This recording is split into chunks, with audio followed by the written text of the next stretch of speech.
Let's say good morning to Congressman Mike Carey, Ohio's 15th District Congressman on the LegacyRetirementGroup.com phone line. Good morning. I want to talk about your event in Dublin yesterday, but you know we've got new listeners all the time coming in and out. Absolutely. Mike, we haven't kind of looked 30,000-foot view at your district, Ohio's 15th District. Talk about that for a second. Well, most of the district encompasses central Ohio. 65% of all of the constituents come out of Franklin County, but it goes all the way in the new district. The district goes all the way to Miami County, which Piqua is kind of the top part of the district. In the new district, we pick up Pickaway County. So many people that have been listening for the however many years we've been doing this, Mike, but down in Circleville and Asheville, those folks will be part of the 15th Congressional District, and it really makes sense. I mean, Pickaway County is maybe 20 minutes from my home, and is part of the Central Ohio community. And then we also pick up Highland County, which is a new county that I've never been elected in, but it's an interesting story. I have the book of the Highland County history in my office. I've had it for years. The Careys have been in Highland County for about 200 years. There's actually an article written about a poem that my great-great-great-grandfather wrote about Fallsville, Ohio, which is now kind of a natural preserve down there. But most of the district is still the same. Fayette, Madison. We still pick up most of the bottom part of Clark County, and it's a great district, really heavily central Ohio, but it also goes into the western part of the state. Sure, and it's really diverse too. I mean, so how do you absolutely. How do you govern? How do you lead? What do people say that live and work downtown Columbus have in common with those in some of the in Miami County or Highland County that you just mentioned? Well, I think you have to look at every issue individually. I mean, we just had a debate that clearly affects most of the people in the agriculture space, but this actually affects everybody within the district, which is the year-round E15 or year-round E15. This was a debate that obviously the folks in the agricultural space definitely wanted, but it really just makes sense for everybody. It's a common sense way to not only support our farm economy, but also gives customers and consumers really another low-cost fuel option at the pump, and that's regardless of whether you're in downtown Columbus or whether you're in Piqua or whether you're in Hillsborough. So I think you have to look at each one of these issues, but it is really, I think if you look at our district, if you look at the percentage breakup, it really is emblematic of the state of Ohio as a whole. You have inner city, you have suburbs, and you have rural agricultural areas. So it really is kind of representative of Ohio. Where do we stand with the year-round E15 proposal? Well, in the House, we passed it. We passed it back on May 13th, and now it heads over to the Senate. It's our understanding that the Senate will take it up after we get back after the Memorial Day work week, which is what we're doing right now. So we'll see what the Senate does. This was a really big debate. You had a lot of people that were coming in that didn't want it towards the end. You had, but every major agricultural group that came out in support of this, and it doesn't matter whether it was the corn growers, biofuels, the Renewable Fuel Association. I mean, this was a great victory for everybody here in Ohio because it's something that everybody in Ohio really wanted. There were some provisions in it that I think in the end will be addressed as it relates to some of the small refiners. But in the end, it was the right vote to do, and we'll see what the Senate does once we get back. Congressman Mike Carey, Ohio's 15th District, our guest. You were in Dublin yesterday along with Governor Mike DeWine and Dr. Oz.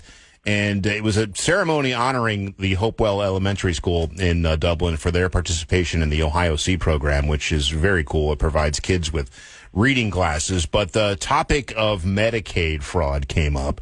And we know this story. We covered it in depth here on 610 WTVN in the state of Ohio. And Dr. Oz, who is the administrator of the Centers for Medicare and Medicaid Services, he sort of came in and said, we need better guardrails to prevent this from happening.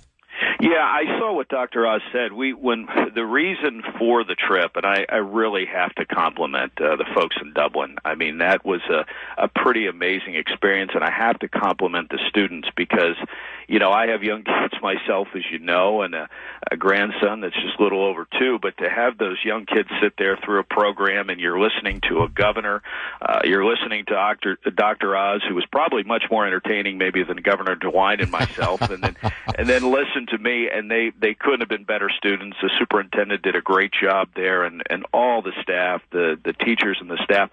Really, this was the main focus of why Dr. Oz was in Dublin, Ohio, and it was great to have him in the 15th Congressional District. I told him that he has to come back for the festival when we have it.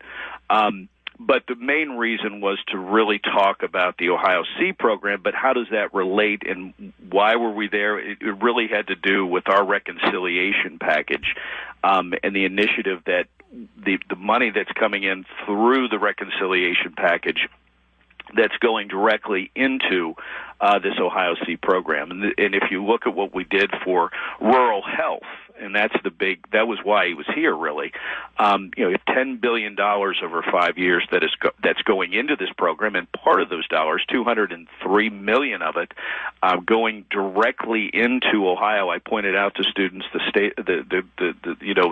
fastest point between 2 points is a straight line, and that's where we're looking at dollars coming in from the federal government to the state. We've got over $203 million coming in, and one of the programs that have benefited is the OhioSEE program.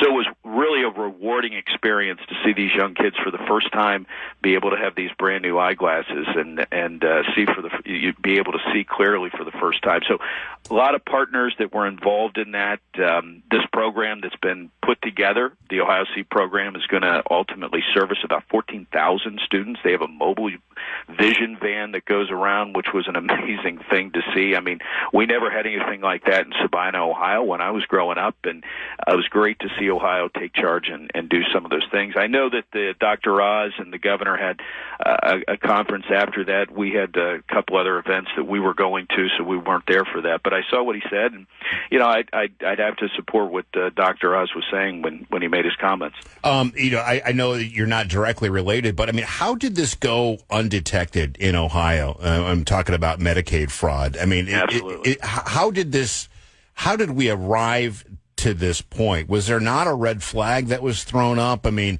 I don't know if this is a state auditor's job or an AG's job or some oversight that we're in a situation now where you've got millions, if not billions of dollars, fraudulent Medicaid dollars, going to these fake companies. And what I think Dr. Oz said, like 38% of all Medicaid dollars are in Franklin County. That number is just outrageous.